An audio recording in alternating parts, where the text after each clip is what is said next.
How many of the 7 skills in my chef's test do you have? We'll find out today on the Carefree Cooks Code. I'm Chef Todd Moore, and this is the Carefree Cooks Code, every Tuesday live at noon Eastern. Here's our challenge. How can home cooks cook freely with creativity, confidence, and pride while ignoring recipes and still impressing themselves and others with what they cook? Well, the answer is found in becoming empowered with how cooking works, using dependable and repeatable methods of cooking that work for any ingredient, for any diet, and any desire, just like chefs do. And we'll know we've cracked it when everyone sees cooking as an exciting and rewarding way to improve their relationships, their lifestyles, and their health through better food and cooking. This is the Carefree Cooks Code.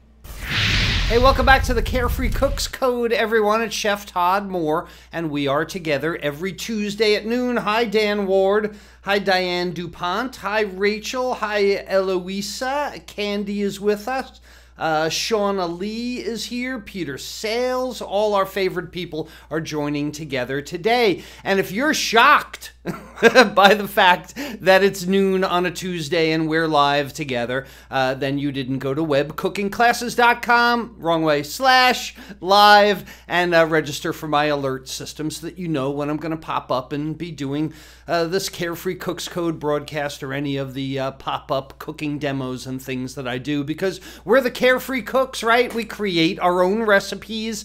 We bring our friends and family together over cooking. We learn every time we cook. We define our own cooking style, and we use pro cooking methods. And what does this do? It makes you love your cooking. And that's a big part of it, that Carefree Cooks actually love their cooking. Hey, I've got a true or false for you today. We're going to play another game like we do. Here's our true or false. Tell me in the comments, please, true or false.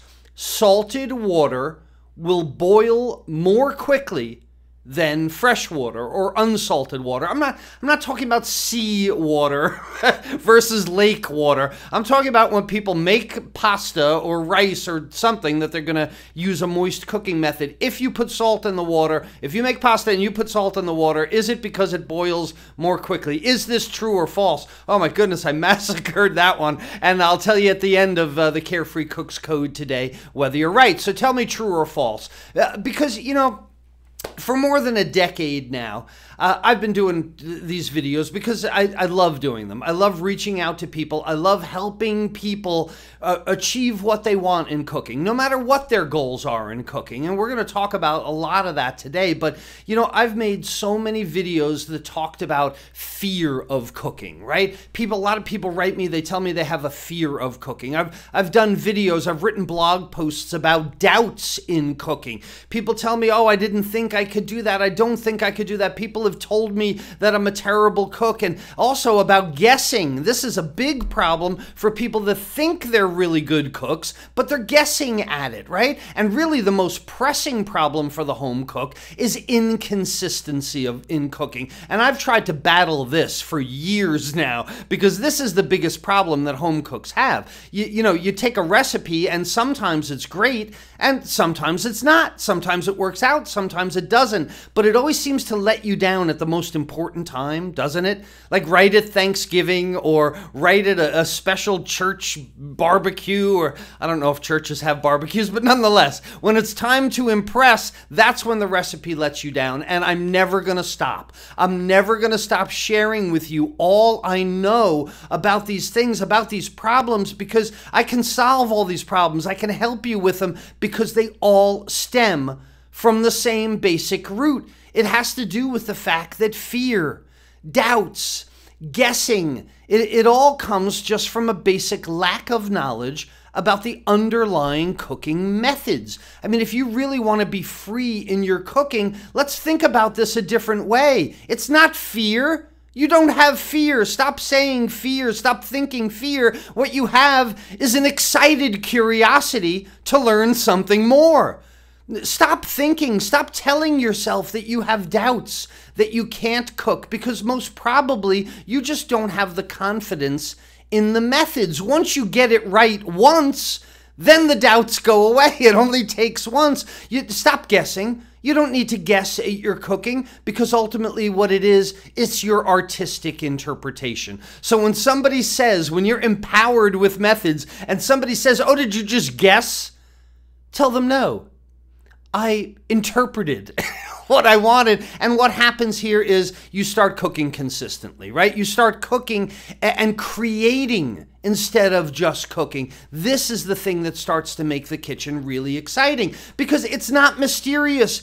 People write me all the time and they say, Chef Todd, I did the basic saute method and I did this and that, and I didn't wind up with the greatest meal I've ever had. A lot of people write me and they say they did wind up with the greatest meal they ever had, but a lot of people, for some reason, they think it's a magic trick. And it's not a magic trick. If you think about watching a magician, the magic is amazing when you watch the magician's hands the way he wants you to, right? We all know it's sleight of hand, but they're so good at it that they know human beings can't help but watch the one hand, you know, that he's putting in front of you. But once you know how the trick works, once you know what's going on here, you start looking for the redirection. You start realizing, oh, he's making me look that way. And once you know a magician's method, then you can anticipate when he's going to repeat it again and again. Oh, there's the card. You know, I know it came from his sleeve. Oh, it didn't come out of that little girl's ear. I know you had it behind your fingers the whole time. The mystery is gone once you know his methods. And you know, the whole mystery and magic and wonder in cooking is destroyed by repetitive methods, right? An assembly line.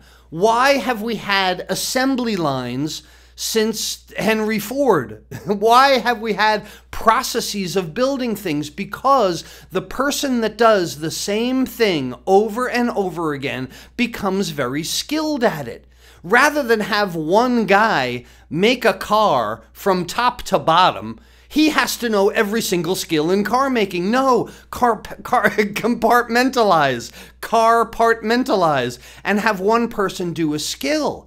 So this whole idea of repetitive method can be applied to cooking as well. That's why I teach cooking methods, because there are certain basic skills that you can duplicate over and over again, like an assembly line. Just like a magician can take a playing card, a coin, a dollar bill, a credit card. They can all disappear, right, with what seems to be magic, sleight of hand. You could do it the same way in your kitchen. You can cook chicken. You can cook fish. You can cook steak. You can cook vegetables. You can cook pork. You can cook everything if you have the same repetitive method, because then the magic just appears for you. All of a sudden, it's magic. Our carefree cooks all over the world are cooking with such ease, with such lack of care. No, I mean, they want the results to be good, but they don't fret. They don't fear. They don't worry.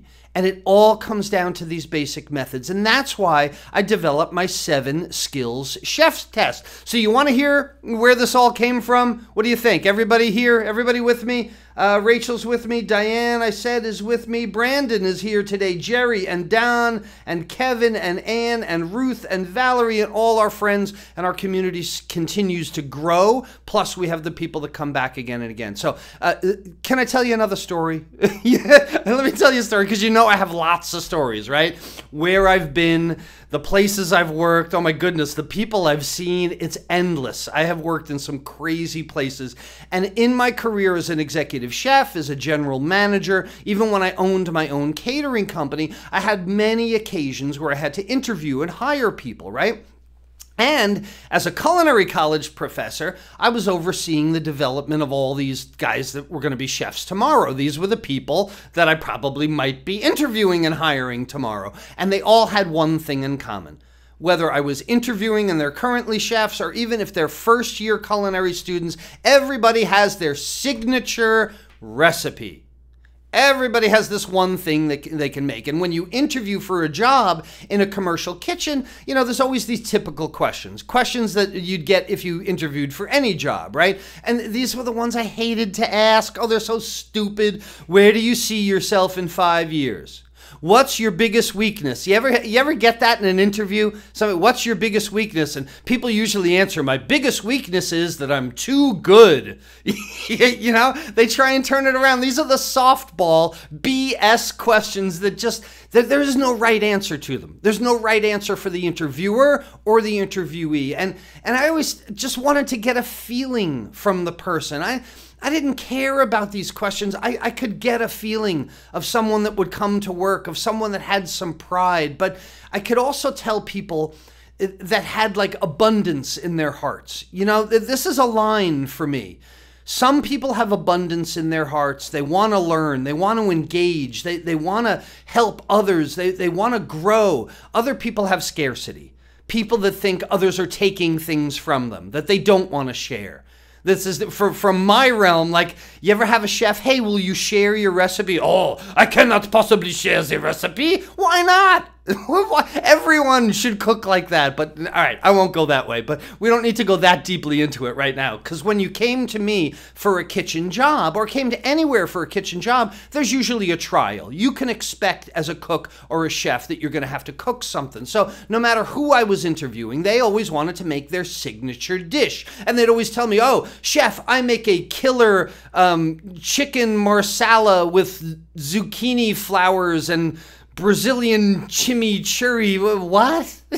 You know, great. I mean, this is the dish that you have practiced 1,000 times. This is the dish that you might have been making since childhood. And, you know, anything that I might consider my like signature dish is something that I've been making since I was a kid, for sure. So look, when I'm interviewing people, I don't care about their signature dish. I could care less. And you should see the look of disappointment on their face when I tell them I don't care about their Brazilian chimichurri sauce, whatever. What I care about is the underlying skills. And this is the point here. The underlying skills that go into making a dish. When you come to interview with me to work in my kitchen, you're going to have to demonstrate a few things that are important no matter what you cook, whether it's Brazilian chimichurri or not.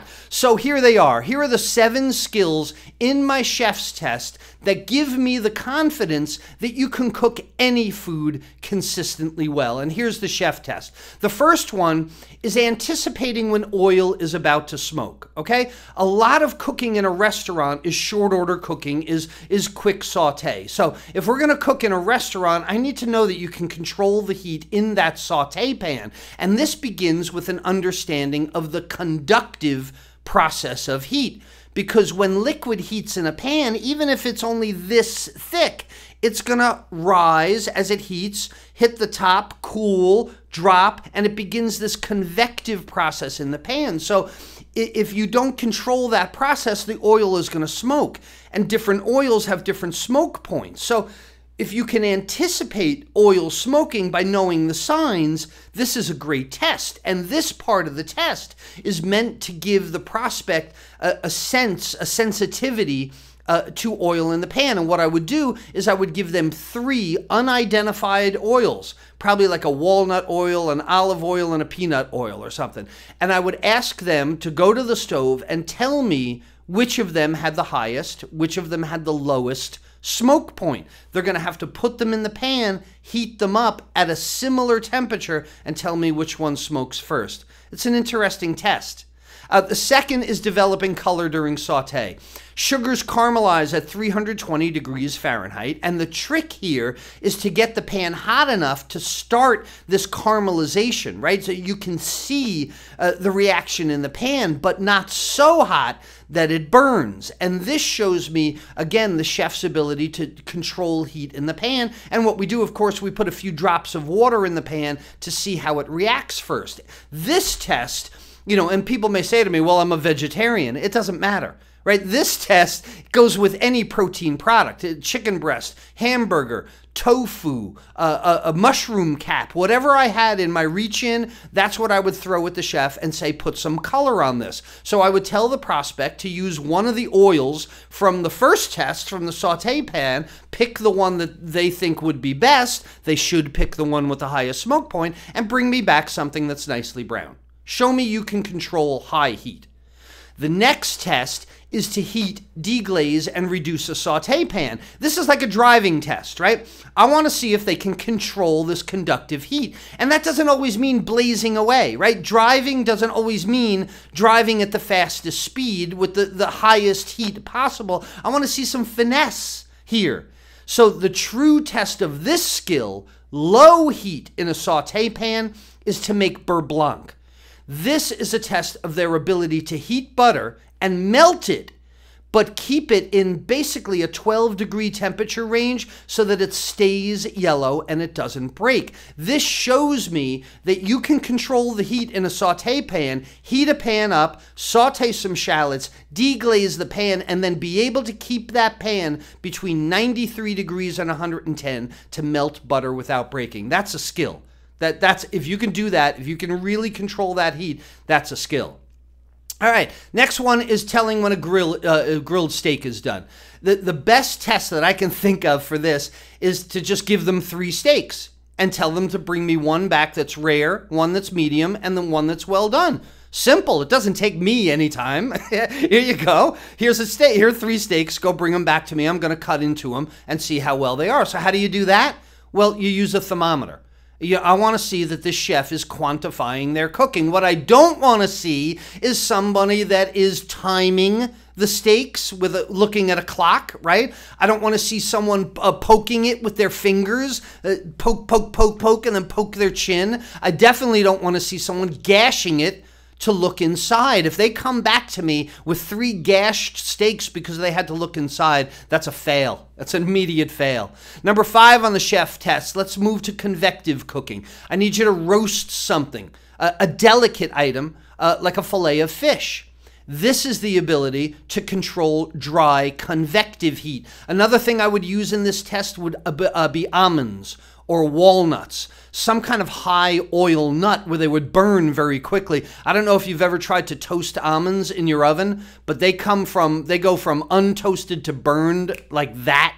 So you really got to control it. So in controlling this dry heat, there's a really fine line between the coagulation of proteins, which is 165 degrees Fahrenheit when food stiffens and shrinks, and 212 degrees Fahrenheit when moisture starts evaporating. So the key to cooking in the oven within this temperature zone is being able to cook so that the item is done, but before the item dries out. We talk about this in the 5 skills webinar, right? Very important to be able to cook in the oven because it's a drying out item, a piece of equipment without drying things out. Then I'll take a shift on them really quickly. I want to see them softly poach an egg. So far, I've had this person demonstrate their ability to understand and control dry heat. But now I want to see how they do with moist convective heat. To me, you know, if they can cook consistently with dry heat as well as moist heat, then I'm confident that they're able to tackle anything. And this next test demonstrates their understanding of the difference between boil, simmer, and poach, and their ability to control heated liquid. This test simply, poach me an egg. Bring me back what you think is the perfectly poached egg, because I'll tell you, egg is a very delicate protein, and if you can poach an egg in liquid, you're controlling moist heat as well. You're skilled in all these methods. You're getting the idea here. Just their signature dish means nothing to me. They come to me and they say, here, I can cook this, so what? This would be like interviewing a football player for my football team, and he brings me the football. And he says, look, I caught this football. You know, good for you. There's a football and you caught it. That doesn't show me that you can catch a football. You're showing me the after. I want to see the before and the during. And that's why I developed the chef test, because it breaks down everybody's skills. So I know that they can cook anything. And I know this sounds really complicated, right? But this is a good thing for you to start shooting for as well, because these are really breaking down the important skills. The seventh is make me a sauce, thicken a liquid. And there are a whole bunch of different thickening agents you can use to thicken a sauce. We talk about this all the time. But for me, I would want my chef to be able to make a blonde, brown, or brick roux, and then use the appropriate thickening agent for each. So there's flour, there's cornstarch slurry, cornstarch slurry. They're all wonderful thickening agents, right? But you got to have an understanding of where to use them, how to use them, and how much to use them. So this test starts with a little bit of chicken broth, a little bit of beef broth, and some milk. And I simply ask the interviewee, go make me 3 sauces from these 3 liquids. If they try and thicken with the milk with a cornstarch slurry, I'm going to be really disappointed. You know, I probably want to see bechamel, Espanol, or brown sauce, and then maybe the chicken stock thickened with the cornstarch. You know, that's the idea. So if you want to cook in my kitchen, all right, if you want to come work with me in the catering company, or when I ran the hospital kitchen, or at the NSA, you're going to have to be able to tell me when oil is about to smoke. You're going to have to be able to develop color and control heat in the saute pan. You're going to have to control heat in a cool saute pan as well. Not everything is blazing away. You're going to be able to have to grill steaks to order and quantify doneness. You're going to be able to cook in the oven without drying stuff out.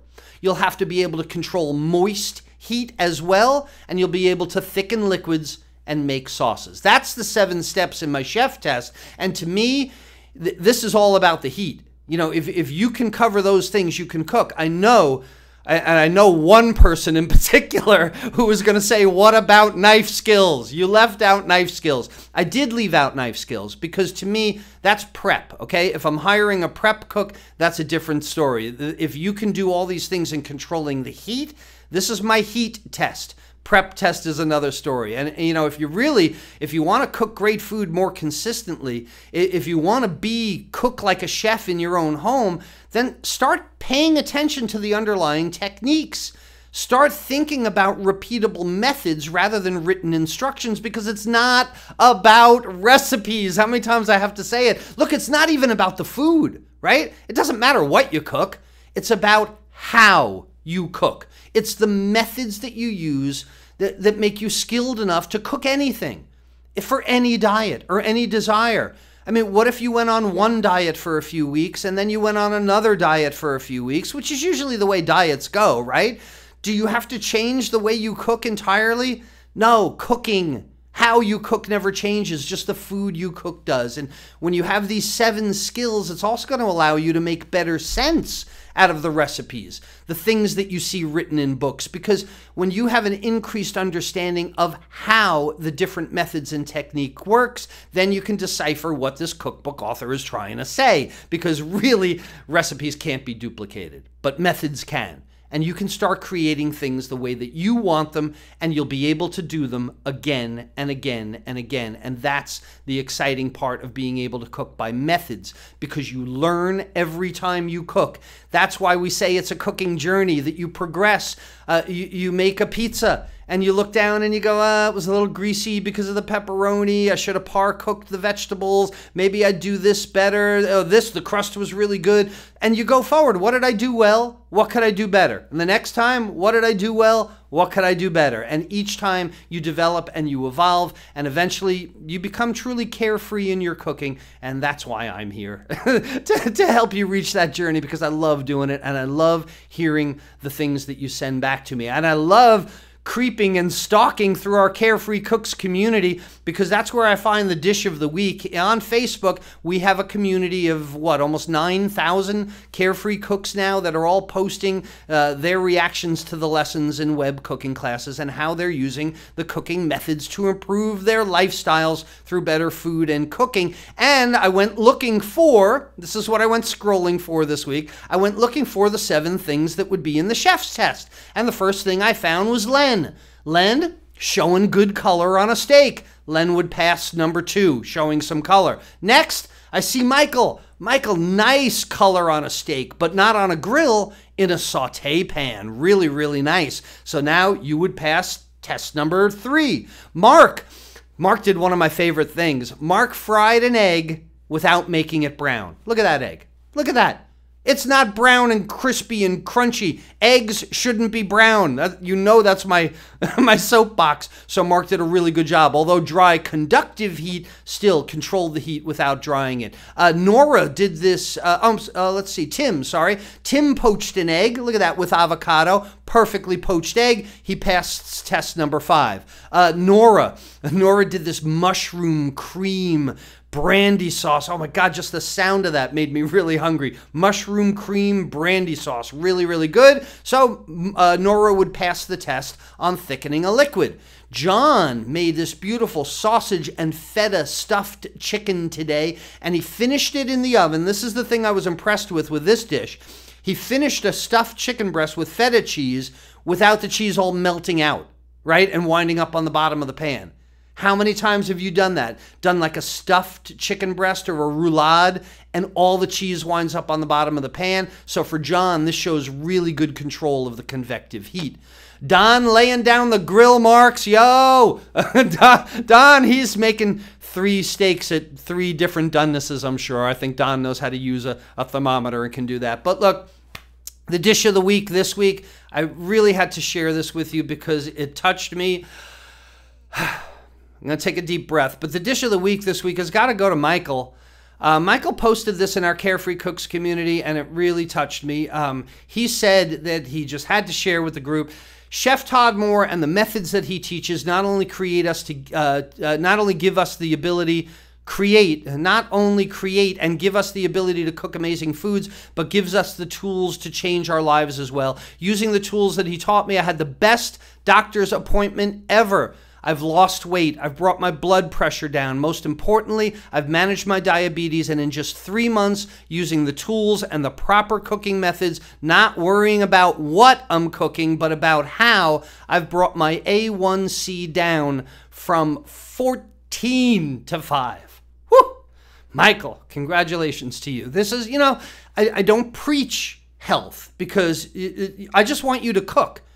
Just the fact that you're cooking, and if you cook for enjoyment and you cook for a desire, that's fantastic. But there is no doubt that cooking at home is so closely attached to your health and wellness. So congratulations to you, Michael. I'm really so proud of you. Wow, that's tremendous. What do we got? Oh, we got the true and false today. So how many of you said that if you put if you put salt in water, that the water will boil more quickly? Yeah, this is false. I'm sorry. Well, so partially true, okay, on a micro level.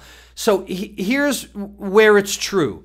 If you put about a 50-50 ratio of salt to water, it would raise the temperature, raise the point at which the water boils, or lower the point at which the water boils by a degree or 2. It's like the Dead Sea. It would have to be so heavily concentrated with salt that you couldn't possibly eat it. A teaspoon or a tablespoon of salt does nothing for your pasta. It just makes the water a little salty. You can't even really taste it. If you want to do the experiment at home, go ahead and do the experiment at home. But a tablespoon of salt in like 3 or 4 quarts, a gallon of water, really doesn't do anything. So it's false for today. Hey, if you enjoyed today's video, please like it. Give me a thumbs up, a love, a heart. I love to see your hearts. This tells Facebook that we're helping the world to be better cooks. We're helping people empower themselves with better lifestyles through better food and cooking. So like it, share it, tell more people about it if they want to take my chef's test and see if they have those 7 skills. And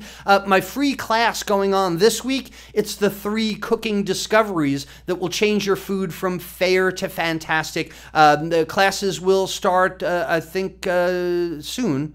All right, the classes are starting soon. They'll go through this weekend. All you have to do is go to webcookingclasses.com/discover to hold your spot in one of the classes going on this weekend. Thank you so much for being with me, everyone. There you are down there. Thank you, everyone, for being with me. We'll be back together live again next Tuesday at noon Eastern and continue to try and break the Carefree Cooks Code. Until then, it's Chef Todd Moore reminding you that there's a method to your cooking success. Bye-bye, everyone.